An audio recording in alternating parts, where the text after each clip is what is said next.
안녕하세요. 안녕하십니까. 오늘 설명드릴 문제는 유도 전동기 기동 방식 및 기동 방식에 대한 선정식 고려 사항입니다. 그래서 이번 문제 설명도 개념 영상을 먼저 설명드리고 서브노트를 설명드려야 될 것 같습니다. 여러분들 지금 제 서브노트를 보고 계시는데 내용이 이거는 조금 빡빡합니다. 왜냐하면 권선형 유도전동기와 농형 유도전동기에 대한 각각의 기동 방식을 답안지에 3페이지에 다 표현해야 되기 때문에 답안지가 좀 빡빡한 느낌이 들 수 있습니다. 하지만 제가 학원에서 수업 받을 때나 스터디에서 공부할 때도 모든 기동 방식에 대한 교재에 나와 있는 기본서에 나와 있는 것들은 다 답안지에 담아서 제출하는 게 그래도 1점이라도 더 받는 데에 도움이 된다고 배웠고, 그래서 이번 문제는 좀 답안지가 이렇게 좀 꽉 찬 느낌이 좀 드실 겁니다. 근데 이것도 바로 서브노트를 설명드리려고 했는데 이제 전동기라는 부분은 약간의 이해가 필요하기 때문에 개념 영상을 먼저 설명드리고 뒤 이어서 서브노트를 설명드리도록 하겠습니다. 예상하는데 기본 개념 영상 한 1편, 2편 정도 설명드리고 3편의 서브노트가 들어갈 것 같습니다. 그러면 문제 개념에 대해서 설명드리겠습니다.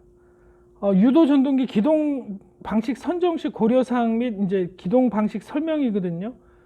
그러니까 기동 방식을 선정할 때 무엇을 고려해야 되고 각 유도 전동기마다 어떻게 기동할 건지에 대한 그 문제를 풀어 쓰는 겁니다. 이 문제는 25점짜리로 출제되는 가장 중요한 문제이기 때문에요. 기본 중에 기본 문제입니다. 그래서 여러분들 이 문제 놓치시면 안 돼요. 이거는 실무적으로 여러분들이 현장에서도 많이 볼 수 있고 뭐 설계해도 직입기동, Y델타 기동, 리액터 기동 뭐 도면에 표현할 때도 많고요. 그렇죠? 소방이나 그게 많고 감리든 설계든 뭐 시공이든 뭐 안전관리 하시던 분이건 늘 접하는 부분이기 때문에 꼭 암기하고 정리하셔서 고득점 받으셨으면 좋겠습니다. 정의입니다. 첫 번째 정의인데요. 유도전동기는 회전자계의 자속과 회전자의 상호작용으로 회전력을 얻는 전동기이다. 다시 한번 읽어드릴까요? 유도전동기란 회전자계의 자속과 회전자의 상호작용으로 회전력을 얻는 전동기이다. 여러분 이렇게 들었을 때 이게 무슨 말 뜻인지 혹시 한 2, 3초 드릴 테니까 머릿속으로 한번 생각해 보실래요? 그래서 개념 영상을 찍게 된 겁니다. 이 문제도. 그래서 그 정의에 대한 설명이거든요. 왜 이 말이 유도전동기란 회전자계의 자속과 회전자의 상호작용으로 회전력을 얻는 전동기이다. 이게 제 거 서브에도 똑같이 적혀져 있어요. 유도전동기 개요에 이렇게 얻는 거고 뒷줄에는 뭐 유도전동기의 기동방식 및 뭐 기동방식 선정식 고려사항에 대해서 설명하겠다 이렇게 쓰면 개요는 기본적으로 완성될 거라고 생각합니다. 근데 제가 말씀드리는 거는 내용도 모르고 뜻도 쓰면 이거는 막 너무 교조적으로 암기되기 때문에 그 부분에 대해서 이제 좀 풀어 설명드리려고 합니다. 정의 설명인데요. 유도전동기는 아라고 원판에 의해서 회전을 합니다. 여러분 아라고 원판에 의해서 회전을 하고 있고요. 이 정의를 설명드리면 요게 R하고 원판입니다. R하고 원판인데 여기가 N극과 S극이 있습니다. 근데 여러분 저기 혹시 기억나시나요? 제가 그 직류전동기 1편에서 설명드렸던 것들 그것을 이제 갖고 왔습니다. 잠깐 보시면 요게 N극과 S극이 있는데 이게 자석이 자기력 선수, 눈에 보이지 않는 자기력 선수가 나온다고 하지 않았습니까? N극에서 S극으로 흐릅니다. 여러분 N극에서 S극으로 흐르고 어떤 자성체를 가진 거에 그쵸? 어떤 자성체를 가진 거에 자기력선이 이렇게 계속 투과되면 이 자성체도 결국에 자화되어 어떻게 된다고요? 자석이 되는 겁니다. 즉 N극과 S극을 띠게 되는데요. 그러면 다시 돌아와서 이거는 직류전동기 1편 개념 영상에서 설명드렸던 겁니다. 똑같습니다. 이것도 아라고 원판도 자성체인데 N극과 S극, 이거 자석밀도 B가 나올 것 아닙니까? 자석밀도 B가 나오는데 결국에 보이지 않는 자기력 선수가 계속 세교하면 자성체는 어떻게 자화된다. 그러면 N극은 제가 설명드렸죠. N극은 N극을 밀고 S는 N극을 당겨서 회전한다고 제가 그 개념 영상에서도 저번에 설명드렸지 않습니까? 이제 그 원리입니다. 똑같은 원리인 거죠. 그래서 플레밍 왼손 법칙, 오른손 법칙이 똑같이 나오는 거고요. 근데 이게 정지에 있잖아요, 여러분. 이게 보시면 아라고 원판이 정지돼 있죠. 그래서 이거를 결국에 아라고 원판을 회전시키려면 이 자석을 360도 계속 빙글빙글 돌려야 됩니다. 이제 그렇게 되면 이제 아라고 원판이 회전돼서 그 원리로 인해서 전동기가 회전하는 겁니다. 그래서 플레밍의 오른손 법칙에 의해서 제가 개념 영상 직류전동기에 설명드렸던 거, 플레밍 오른손 법칙에서 이게 자성체가 돼서 N극과 S극이 됐는데 N극과 N극은 어떻게 된다고요? 서로 밀기 때문에 쇄교된다고 제가 말씀드렸지 않습니까? 그래서 시간의 변화에 의해 쇄교한다. 자속이 쇄교한다. dt분의 d파이. 이때 시간의 변화에 의해서 자속이 쇄교되고 이때 역기전력이 발생됩니다, 여러분.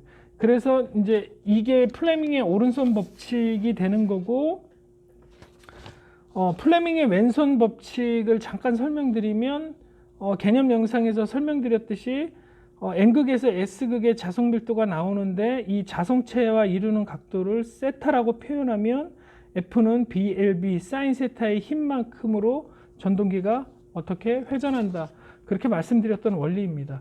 그래서 이제 같은 얘기를 쓴 거예요. 그래서 이제 전동기 개념 영상 2편을 참고하라 이렇게 써놨는데요. 이런 아라고 원판도 결국에 그것을 아라고 전동기는 이 아라고 원판으로 설명했다 뿐이지 결국에 플레밍의 왼손 오른손 법칙이 모두 여기 들어가 있다 이 얘기입니다. 그래서 아라고 원판을 이용한 전동기의 회전 원리에 대해서 설명하시오 이런 문제도 있거든요. 그럼 이거 문제를 이렇게 써주고 플레밍 오른손 왼손 법칙을 정확히 써주고 거기서 묻는 것들을 조금 더 추가하면 그 답안지는 이제 완성돼서 제출되면 되는 거겠죠. 근데 여러분 이 자석을 계속 뭐 돌릴 수는 없잖아요. 그리고 우리는 지금 아라고 원판 갖고 지금 유도 전동기를 우리가 현장에 쓰는 거 돌리지 않지 않습니까? 그러면 이제 실질적인 3상 유도 전동기를 갖고 설명을 해야 되는데 그 부분에 대해서 설명드리겠습니다. 여기 그림을 이렇게 보고 계시는데요. 여러분 이렇게 그림을 보고 계십니다. 그림을 보고 계시는데 여기 3상에서 이게 유도 전동기라는 마크인 건 모두 다 알고 계실 겁니다. RST의 3상 전원을 인가하면 우리 여기까지는 설명 안 드려도 아실 거예요. 120도 위상차가 있고 회전을 한다. 그쵸? 이거는 전기기사 공부하신 분들은 다 알고 계시는 분이잖아요. 그쵸? 잠깐 그릴게요. 이 팩터도로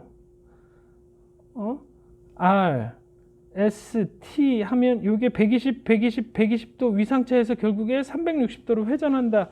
이거는 뭐 전기기사를 합격하고 또 전기공사 기사를 합격하고 어떤 산업기사를 합격하고 이제 기술사를 볼 수 있는 그분들이 보는 거기 때문에 이 정도는 알고 있다고 생각하고 말씀드리겠습니다. 개념 영상이라도. 그러면 여기 R상에 인가되는 전류파형을 여기가 0도라고 했을 때 R상이 이렇게 까만색으로 표현했습니다. 여러분 보기 쉬우시라고 까만색으로 표현했어요. 이것도 R상 따로 S상 따로 T상 따로 그리는 거는 완전히 뭐 기능사 분들에게 설명드리는 거밖에 안 돼서 기술사를 공부한다는 가정하에 설명드리기 때문에 겹쳐서 그렸습니다. S상은 당연히 여러분 120도 위상차는 안 되면 그러면 파형이 120도 위상이 차이 난 뒤에 0도에서 120도 위상 차 난 뒤에 S상이 이렇게 여러분 흘러갑니다.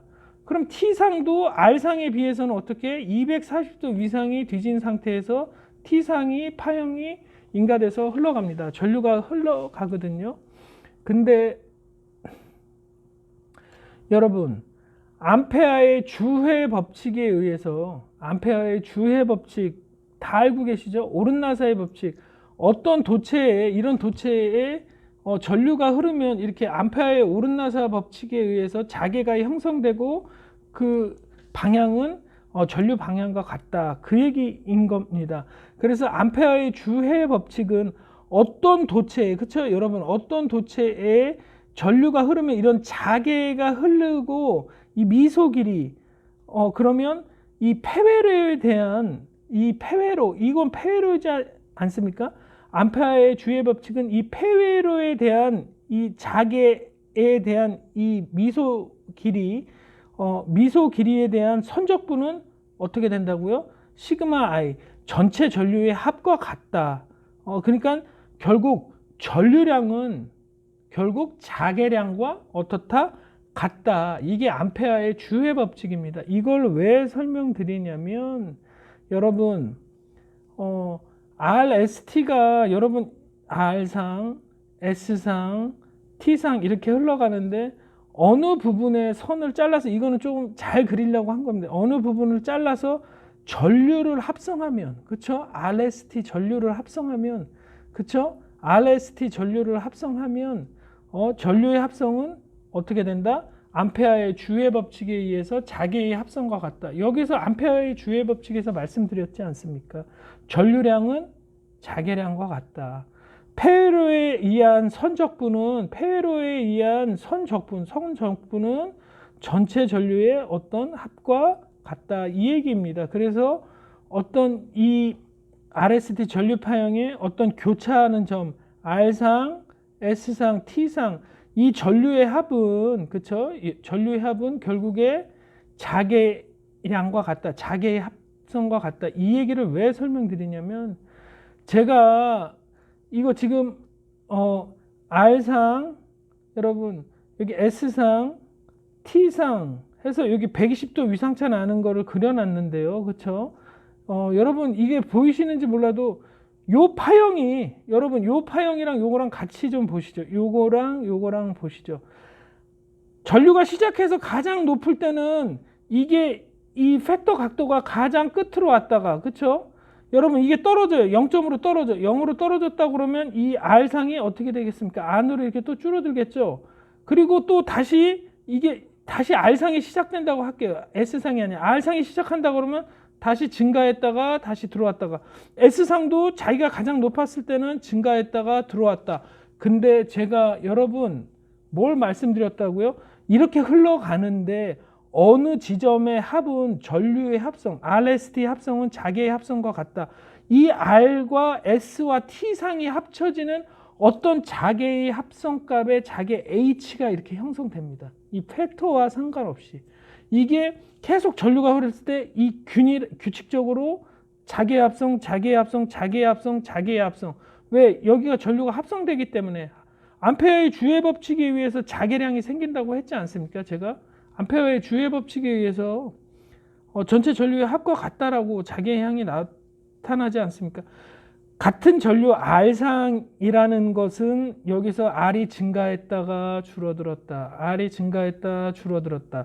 S가 증가하면 S가 증가했다. 다시 0점으로 떨어지면 S가 다시 0점으로 오는데 어느 순간에 이렇게 자개가 합성되지 않습니까? RST가 같이 합성될 때는 전류가 합성될 때 죄송합니다. 전류가 합성될 때는 이게 자개의 합성이 된다. 이 합성 자개가 이렇게 생깁니다. 합성 자개가. 뭐라고? 암페어의 주회 법칙에 의해서 이 합성 자개가 형성이 됩니다. 이 합성 자개에 이 자속의 힘으로 회전 자개가 발생되고 이 회전 자개가 발생되는 게 여러분 로타라는 회전자 이 RST가 이렇게 전압이 인계돼서 전류가 흐르면 이렇게 RST가 흐르는데 어떤 순간에 RST가 합성되는 이 순간에 합성 자개 또 어느 순간에 합성 자개가 생겨서 이게 이렇게 회전하는 겁니다. 그러니까 로타가 이 합성 자개의 회전력에 의해서 그 안에 있는 모타 그 유도 전동기의 로타라고 하죠. 이렇게 공무팀에 계신 분들은 끊어봤을 거예요. 로타라고 하고 로터 여기 베어링 양쪽에 있고 그렇죠? 여기 뭐 이렇게 모터 커버 끼워 갖고 이게 회전시키지 않습니까? 이게 그 원리의 이 합성 자기에 의해서 이게 회전자가 회전하게 되는 겁니다. 그래서 여러분 이게 무슨 말이냐면 이 얘기를 설명하려고 여기까지 온 거예요. 유도 전동기란 회전자계의 자속, 그쵸? 회전자계의 자속. 여러분, 회전자계의 자속이 나오잖아요, 여기. 이 합성된 전류로 인해 합성자계가 발생되고 이 합성자계에 의해 합성자계에 의한 자속으로 이렇게 회전하게 된다고 그랬죠. 합성자계는 어떻게 생긴다고요? 이 어느 순간에 RST 전류의 합은 자계의 합성과 같다. 이 R상 왔다 갔다 하는 이 R상, 이 증가했다 줄어들었던 S상, 증가했다 줄어들었던 T상과 상관없이 어느 순간에 이렇게 합성되는 합성자계가 생겨서 이 합성자계의 회전력으로 회전한다. 그쵸? 그럼 다시 정의로 돌아오면 여러분 보고 계시죠? 유도전동기란 회전자계의 자속과 회전자의 상호작용으로 회전자계의 자속과 회전자의 상호작용, 회전자가 이제 회전하는 상호작용으로 회전력을 얻어 이제 회전하는 전동기이다. 이게 이제 개념 영상의 1편입니다. 여러분 이거를 알아야 그렇죠? 알아야 왜 기동 방식 선정 시 고려를 하고 왜 기동 방법의 감압 방법을 선정하는지 이런 거에 대해서도 여러분 다 설명할 수 있는 거거든요. 그래서 이제 오늘부터 설명드리는 문제는 유도전동기 기동방식 선정식 고려사항과 기동방식입니다. 그래서 여러분들 오늘은 이제 개념 영상 1편 영상으로 오늘 설명은 마치고요. 이 설명 내용이 좀 도움이 되셨다면 뭐 구독 해주시면 정말 감사드리고 또 지금 오늘 설명드린 거 이렇게 오늘 처음 보신 분은 제가 직류전동기의 개념 영상의 1편, 2편, 3편까지 그 개념에 대해서 좀 자세하게 풀어서 올려놨으니까요. 오늘 이 영상을 처음으로 보시는 분은 그 영상을 좀 더 참고해 주셨으면 감사하겠습니다. 그리고 제가 강의 여러분들께 제가 알고 있는 지식을 전달해 주는 과정은 바로 서브노트를 설명할 수 있는 문제는 바로 서브노트를 설명하지만 조금 이해가 필요한 것들은 이렇게 개념으로 여러분들에게 이해를 먼저 설명드리고 서브노트를 설명드리는 거니까요. 제가 올리는 동영상은 이렇습니다. 오늘도 끝까지 동영상 시청해 주셔서 감사하고요.